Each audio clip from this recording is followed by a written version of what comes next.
here with me, Rolaz for Elek Tronique once again. Big up my man, James Boyle, hello. aka Breakage. Tell us a bit about yourself, bro. Wow, where did I start? Started off releasing tunes when I was like 17 on Reinforced, which happened totally by accident. Never really intended to get released. Well, not so early, like at that stage, and it just sort of flew from there. Really, like I was still using like old half-hour speakers. I only got rid of them. Actually, I only stopped using half-hour speakers like last week. I got a pair of monitors finally. Ta-da! Yeah. And yeah, bro, don't try and fix it, really, though. yeah, like really simple setup, pretty much. Well, let's talk about the setup that you had back then. What was your first tune that you thought to yourself, you know what, I'm going to start writing music, but I need a computer, so what did you buy? So what was them two? What did I buy? I bought just a PC. Like, I bought a PC. What program do you use? I was using Cubase and a tracker at the time. Right. Which is just like this really simple thing. It's the only two things I knew how to really use. And so I just started using those and found my own rickety way how to work both of them at the same time. Right. Used that up until like, wow, like maybe 2 years ago. Right, so recent. Yeah, went through a few different PCs. I remember like it got to a point where my first PC, like I used to have to kick it for it to stop, like because it used to make sound. It sounded like a motorbike in my room. So I used to have to kick the front of it, and Equinox was over and he's like, "You can't do that to your computer." I'm like, "I do it all the time." It's nothing unusual. You just kick it and it stops making that sound. And then one day he was just like, "I've got a spare one." So he brought over a spare one, and then I used that, and I think I killed that one as well. Then I bought one when I lived in America. I lived in America for a few years, and then I bought one out there, and then when I came back I got on Mac. Is that what you use now? Yeah, that's what I'm using now, is a Mac with Logic, and it's amazing. Well, we'll get to that. We're definitely going to get to that. So did you start using like outboards when... Do you use outboards now? Nah, not that much. Only when it's available. I don't have any myself. Right. So sometimes, you know, if I'm mixing something down at Shires or like working on a tune there, I might use other symbol or something. Definitely Shires got all the old. He's got a load of stuff, so it's kind of nice going around there.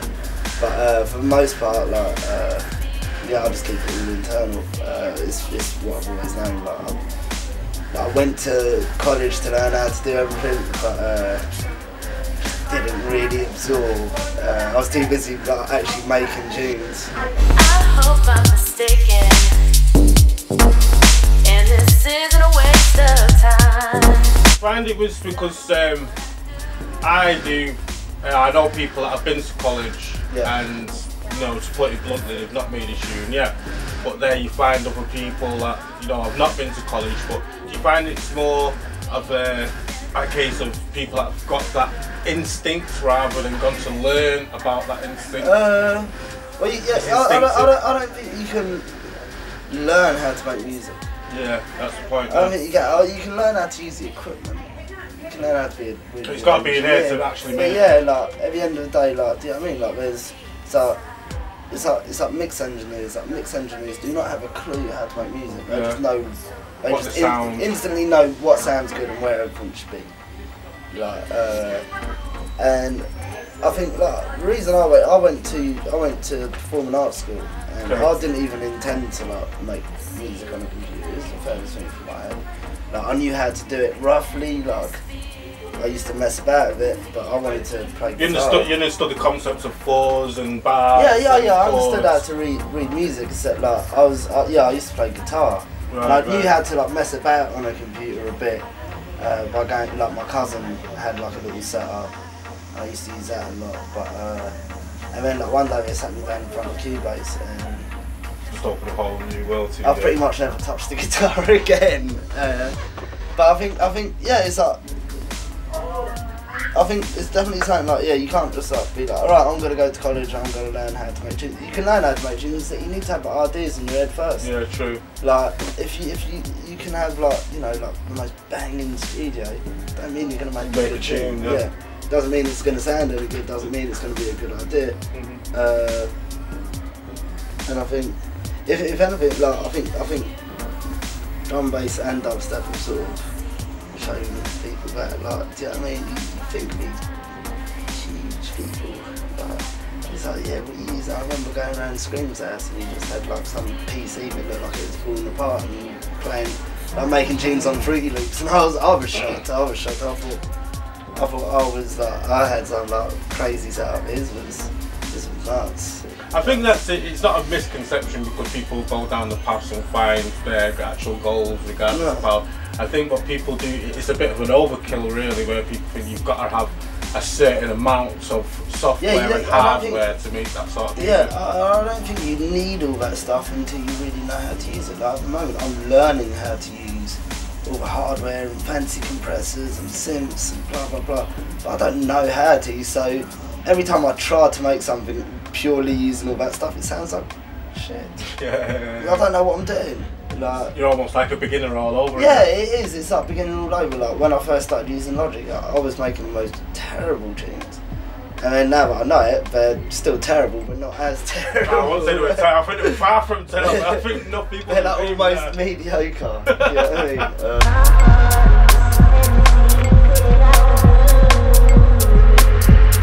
So let's talk about your own productions, your own production style in particular. Yeah.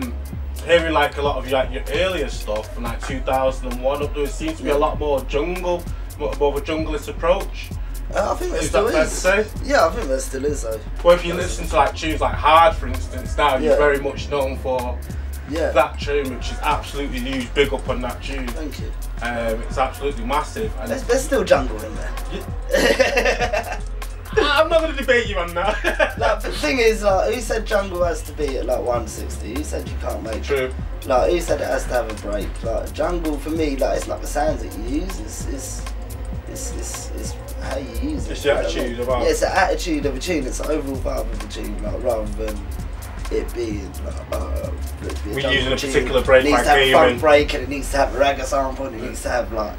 Nah, I don't need any of that. I think that's the best thing about your music as well, is where it can cross genres, so where people think that they use a particular sound and then you bring that sound out and it's totally different than what they've ever heard before.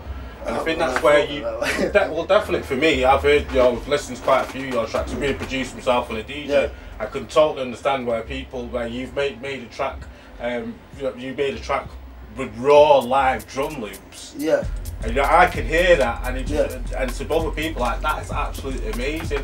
And but I could understand that you've come across at a totally different level where most people would hear that loop and use that loop.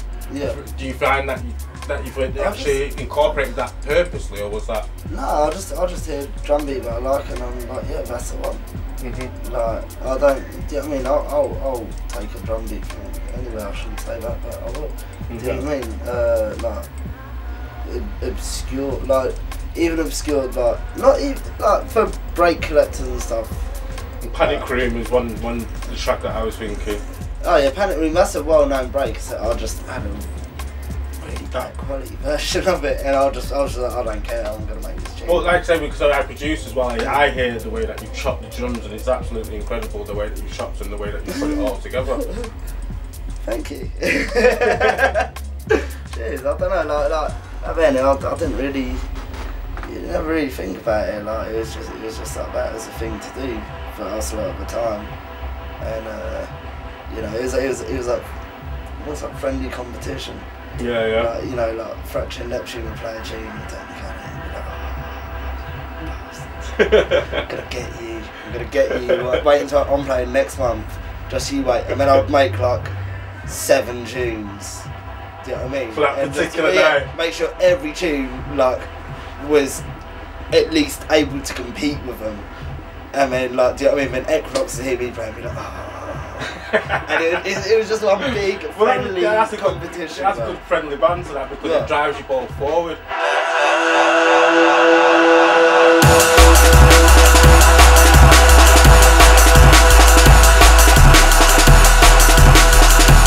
Let's bring it back to like current day now. Let's talk a bit about Hard. How did that come about, and did you realise that you were going to have such a banger? In a jokey way, yes.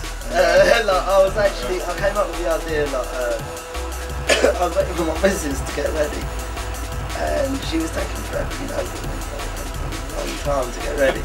So I'm already ready, we're going out raving, I'm like, I'm just going to load up the laptop, so I'm just going to do it. So I sit there and I'll quickly do a drum beat, start messing about with synth. I don't know enough about synth programming, I was just messing about with it. I came up with the sound, I was just like, and I was like, yeah, that one. And then put in just like a boom, boom, boom. And then she was like, what are you doing? Because it was all coming from the laptop speakers. And I was just like, moving my head. I was like, you don't even know this is going to be a big G.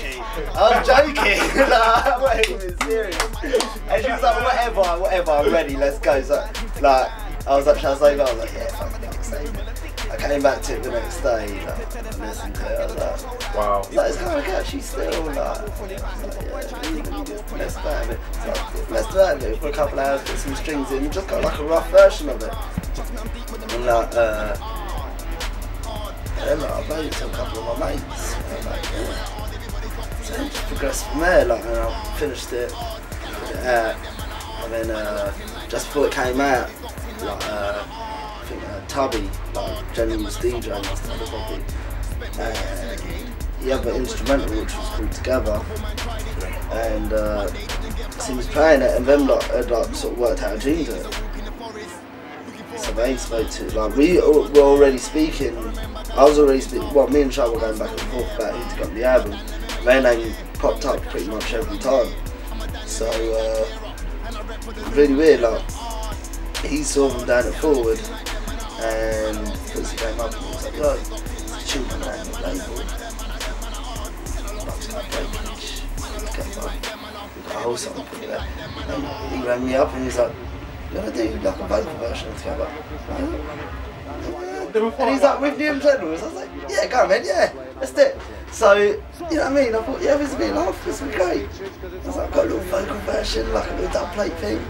And maybe put down vocals, and we were just like, oh, wow. Yeah. Wow, they went in. And so then we were like, okay, this has got to come out. I said to myself, go harder. So I stepped up my lyrical game and I make sure my drums and bass bang harder. While them man are seeking fame, me and dubs are in the studio working harder. Let's talk a bit about the future. What can we expect from Breakage? Do we expect an LP? Are you touring? Well, not real. Yeah, obviously I've just done Foundations. So big LP, yeah. That's taken 2 years from me. And so yeah, at the moment I'm just seeing that all goes playing all that. I've got a couple of remixes coming out. Can you tell us? Can you name any names? Yeah, I can name a couple. I had a few already that just came out, and then the latest two being Melanie Fiona, who's like an R&B singer. Right. Well, she's not American, she's Canadian.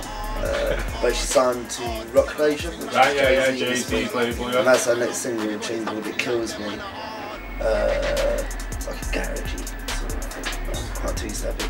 And then I just finished one last week, I think, for Plan B. Big. A tune called Praying, which actually got his first play today, I think. Are you going to play it tonight?